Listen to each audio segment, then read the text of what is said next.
I like your hat face. My hair is so bad. We're not one of those organized, super organized YouTube channels. This is reality, guys. You yourself can do this.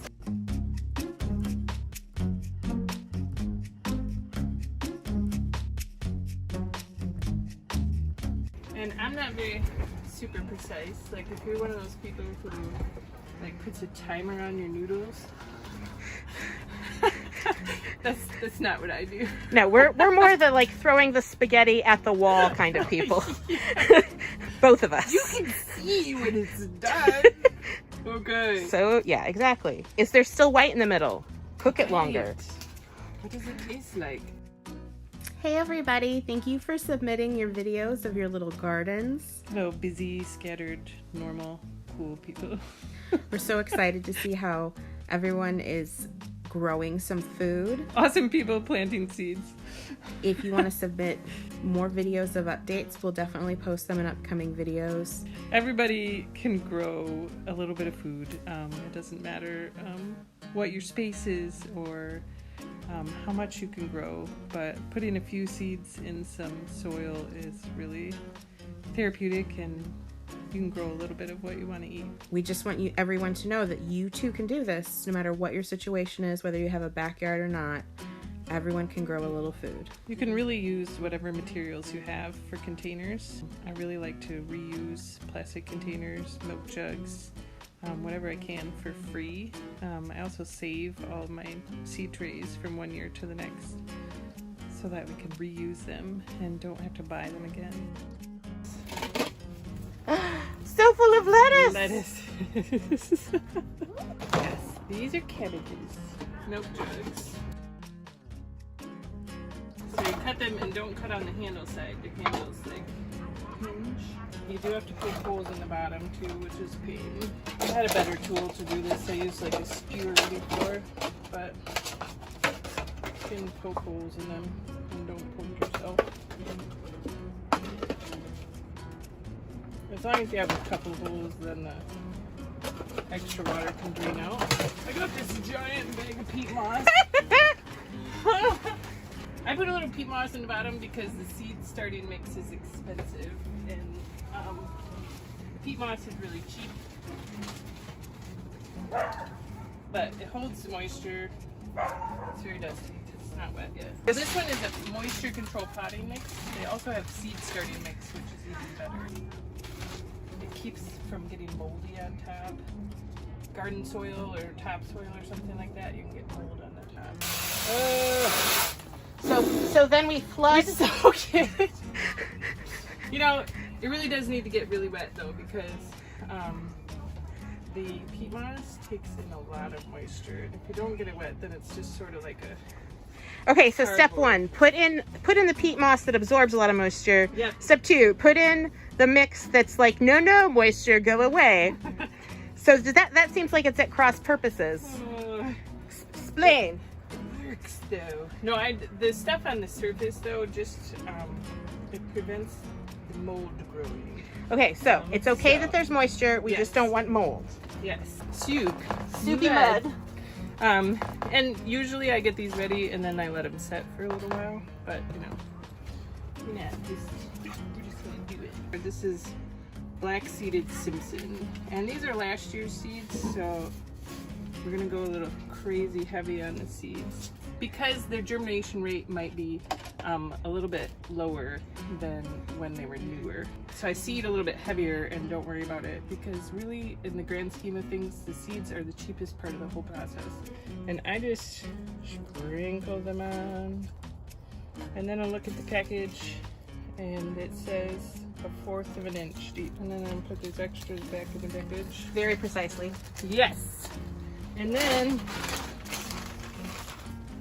I say that's about 1/4 of an inch of soil. And then I take this, and I forgot my duct tape, but you take this, take your duct tape, and you just tape it shut. Yeah, that doesn't work because it's old.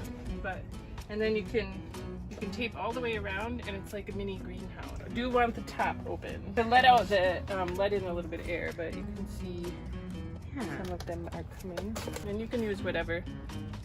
Okay, this is an old vinegar, and you don't need a greenhouse to grow plants. You can also grow them in your windowsill. With these little mini greenhouses, you can set those right outside. They just get started a little bit later when it's cooler. I sowed in these ones at least a month ago. So, and then that's when we get all of the lettuce. And I can transplant these right into the garden. But the other option is to take them and transplant them into another container. Lettuce does not need this big. You're gonna waste soil with that. This is for tomato, because it's something with a bigger root system. Yeah. Okay. Your lettuces, if you have lettuces in these little things, that was totally fine for them to get big enough to transplant out to the garden. For us, we are 6 weeks before the last frost date. 5. So you can plant lettuce outside right now. But What is right now? It's right like now April. it's April 18th-ish? Nobody knows the date anymore. All right, so this is one way that we can plant these. So then I write right on here, we got lettuce in there. It's good. So we'll put that one aside because that's ready to grow. The tray I chose is leaky. These ones are all together in this space, so they're not going to grow well like that. So I'm just going to Use your scissors. Yep. Looks the precise. Yep. I use a butter knife when I'm doing tomatoes, but I am just gonna separate them out. I'm gonna bury them down a little ways. And I try to be tender with their roots, but really, I started so many of these that if a couple of them die, I'm not gonna be sad. If they perish, they perish. I'm the ultimate like seedling saver, because usually the ones that are close together, some people tell you to just, you gotta cut them off so that you can be kind to one of their roots and cut the other one off right at the ground level. And I was like, no, the poor babies. Look, that one is looking really good. Yeah. Some of them are gonna be good, and some of them are maybe gonna die. That happens. You just move on, get more. One of the things that I try to do is expect 50% of what I plant to die. And then when less than that dies, I feel like I'm doing really well. Then it's happening.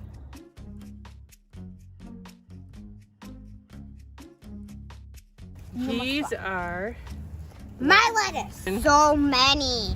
She feels like she might be able to share a little bit with Mom. Only a little bit. So I'm putting them in a alternating pattern to give them a little space. You can direct sow lettuce right into the garden about a month before last frost date. There's lots of resources for last frost dates and timings of when to plant what for your specific zone. I'm gonna make salad with the stuff I grow in my special garden. Broccoli. Yes. Oh yeah, there's so much broccoli that the world should fill with it. Put them this cabbage too. I like to start things inside so that they have a little jump start before they go into the garden. It just makes it faster so that we can get the lettuce ready and get it harvested and out of the way and ready for our next crop. So we'll probably do another crop of lettuce in the same place. Watering, we are putting on a lot of water to make sure that the seedlings get off to a good start. Carrots. Ooh, I want help. Okay. We're gonna plant these down here. Yay. Spread them every couple inches. I don't know what inches are. I don't know how big they are. We're doing it every couple of centimeters. Way too much. Put more farther down. I need more. Well, that's it. I mean, we're just doing one little section. Okay, now you just do this a little bit. Do that. I'll do that. Yep. You do this. Doop, doop, doop, That's a mound. You're supposed to make it even. See, James and Tim garden the same. Very precise. What? You and Daddy garden very similarly. Carrots are really hard to seed accurately. Basically, I just accept that they're going to be too close and we're going to have to trim. You can't transplant root vegetables like beets and carrots because the root part is the most sensitive part. When you transplant, that tends to get disrupted.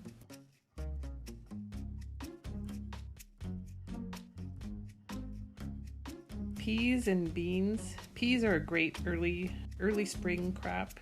You can direct sow peas right into your garden. They say to wait till the soil temperature is about 50 degrees.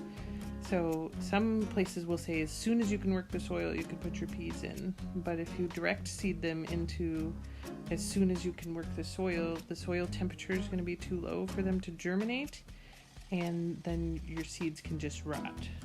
Also, what I have learned in my garden, in my particular situation, is that if I put seeds in the garden, the chipmunks will eat them all before they germinate.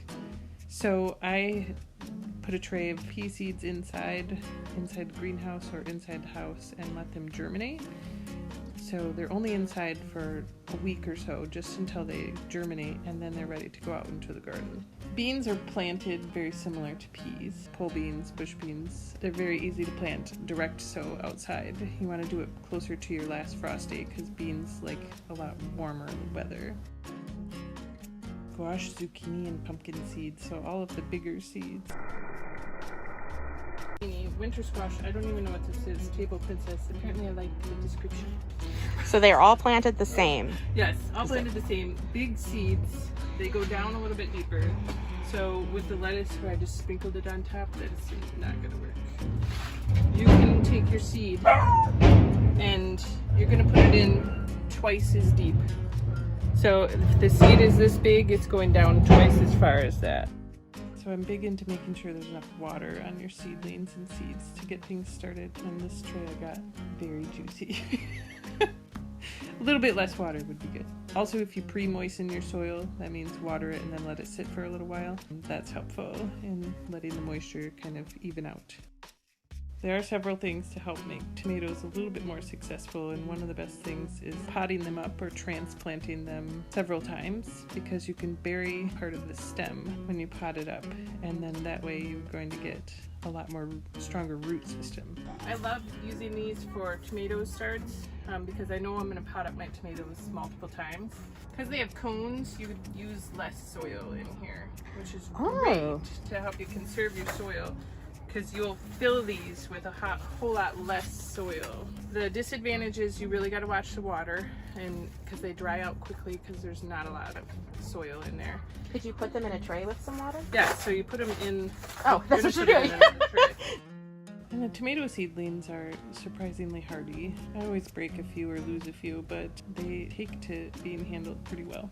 I had just planted them in this plain tray like this, and now they're ready to be potted up. So I just grabbed them, okay? So you got your roots. These are the seed leaves, and they don't actually need the seed leaves anymore. They're gonna turn yellow and get rid of those. You don't have to get rid of them, but they don't need them. And we want to put soil all the way up as far as we can. Hopefully they're gonna go in here. And I'll put them down all the way to the bottom. And then I'm gonna put the soil all the way up around. So now, instead of all of this, you have this bare stem from here to here. That's all in there, and it's all gonna turn into roots. And that's gonna give you a stronger plant when it goes outside. They'll stay in these little pots, and then next time when I put them in the big pots, it'll be, I'll put it way down, and then, because it'll get tall in here and you'll have bare stem again, and then you wanna put them way down again. So you'll transplant them more than one time. So I take these half-gallon milk cartons or juice cartons, cut them in half, poke holes in the bottom, and then very good for, I just took out my tomato seedlings out of here. Cool. So they just, because you can get them all together, so neat in a row. So neat. And they're free.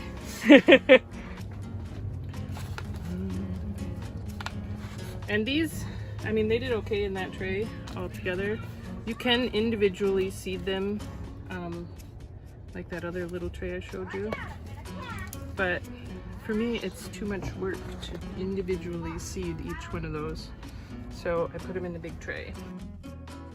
Also, I always tell my kids that when they're growing and they're under your grow light, you always want to pet the tomato seedlings too, because it stimulates them to grow stronger. So you can put a fan that blows on your seedlings to help them, so that they're going to have more like their environment when they get outside, so that they get stronger. Adversity can make us stronger. Stronger tomatoes. So you can, when you plant them, you can lay them down when you plant them outside too, and then they'll get more roots, and then they'll get fruit faster. I love it that there's so many different ideas, all kinds of different ways to make plants grow. There's a lot of different theories, which is sometimes overwhelming. Really, there's a lot of different things you can try and just do what works for you. Ultimately, the seeds are going to try to grow, so they're not quite as fragile as we might think they are. The plastic milk jugs that we used and we cut in half for seeding can also be used to protect your young seedlings when they get outside from colder weather. You always want to have a vent at the top, or a hole at the top though. All right, we do milk, half-gallon containers. I save everything that plants come in. These are, I don't even know what those are. Your yogurt containers, small yogurt containers. Bigger yogurt containers, or salad mix, or anything that comes in a clear container. These are great because they have lids on them. Milk jugs, and any and all things that plants come in. Save it all. These little guys are going to be good I think that's one of the advantages for of planting as well. baby back here.